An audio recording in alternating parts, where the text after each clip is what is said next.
when you have these overnight runs that were basically these big moves overnight before the session begins in New York. When you're trading equities, this also works with Forex too. So it's important trying not to chase price. This is what I mean by don't chase it. Overnight, what was the market doing? It was rallying. So when we open up at 8:30, do we go in here and start buying it just because it's gone up overnight? No, we don't chase it. You have to wait. Typically, whenever you see a big run up or a big run down, there's a consolidation that takes place shortly after. Now, not always. Sometimes it just keeps on ripping higher or lower, and you'll either miss a move, or if you get lucky, maybe you can participate in it. But this is what I typically look for. So if there's a lot of range movement overnight, what's overnight? 2 o'clock in the morning to 5 o'clock in the morning. If we get a big run like that, which is what we're seeing here, right away in my mind, I'm thinking, don't trade a lot. Don't expect a lot of in and out, perfect precision. Wait for a real significant price move. Otherwise, you're going to get chopped up. Now, what does that mean? Well, when we have it opening here at 8:30, look to the left. What do we have? We have this high here, and we have the low over here. We can use this one because they're relative equal, but I like this one. Why? Why do I like this one? What's below it?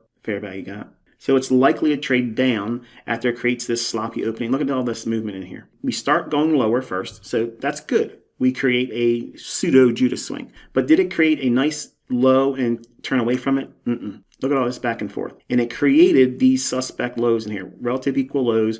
There's going to be sell side building up below that. Sell stops. When it starts to go higher, anyone that was long overnight, they're going to jam their stop loss right underneath that. When this occurs, that's the very scenario I'm looking for. Right away, in my mind, here's what I want you to understand. If there's a big move overnight for equities, this is not Forex. Okay, this part is not Forex. It's just for trading like NASDAQ, Dow, and E-mini S&P. If there's a big run overnight, avoid the New York session. Don't even mess with the New York session. Wait until the other side of lunch at 1 o'clock in the afternoon, New York time, and then anticipate the New York lunch lows taken out or the New York morning session lows, which is what we have here. Notice how we rallied up. We didn't take out the relative equal highs here that was formed ahead of 7 o'clock in the morning. Notice that? So if we can draw down below that low, it was formed initially in the New York session. We have a fair value gap over here with sell side, while we have yet to take out the buy side liquidity here and then get up to that fair value gap high. So this is the draw on liquidity, and we have a minor draw on liquidity here with buy side liquidity. Look what we have in terms of price action.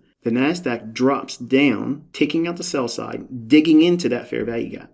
Look at the bodies of the candles. Isn't that neat? How it just respects that level back here. You don't chase the overnight run, and you wait for them to give you a low that everybody overnight will want to put their stop loss right beneath that after it starts to rally above it. It's even better when you don't have this high taken out yet. See how I took it up here? And it just went right down for them. That's engineering liquidity. It runs up, consolidates, creates a low, starts to rally, and everybody's thinking, I don't want to lose my profits. So the narrative with this day was the stops were trailed below these lows. The afternoon session, again, creates the low of the day, takes the sell side liquidity out into a fair value gap, and then rallies. Now in here, I'm going to teach you a little bit more about that. Watch. Notice we don't really have a fair value gap down here, but it gives us the basis for expecting the price to start to rally into the afternoon. Now, at 2 o'clock in the afternoon, we have the market trading down into an imbalance over here. Liquidity resting below these relative equal lows is taken out. So what are we looking at? We've seen a price run that we don't think needs to come back down here because the logic is the overnight stops have been ran out down here. There's no reason for the market to want to come back down there. But we have this low and these relative equal lows here post New York lunch. New York lunch is noon to 1 o'clock in the afternoon, New York local time. So the imbalance, we trade down into that. What's the likelihood of it coming all the way through the imbalance and then going after that low? Not likely. Not likely. Not after seeing this run here. They don't want to give these traders another chance to get back in. They got stopped out. So it's going to be a little bit more sneakier when they make these new setups to continue into a higher run. So they take out the sell side below these relative equal lows, take those stops out, and then it rallies, and it drops back down. Now here, watch. We have a swing high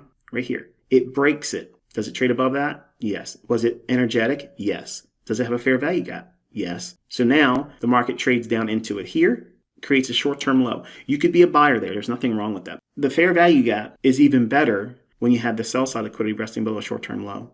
This is zoomed in on a 1-minute chart. Swing high, broken, fair value gap right there. And we have that short-term low here. I'm noted in here. So that's where you would be basically entering on with that idea. Trading below that is where the sell stops are. Trading below that. Now, it goes below that. Does this invalidate the fair value gap? No, it does not. The idea is the fair value gaps. Well, look at the body of this candle here. Isn't that respecting that? Yes. learn to trust the setups and let the stops do their jobs. And if it gets stopped out, that's just one trade you got wrong. It's not your career. Look for the next one.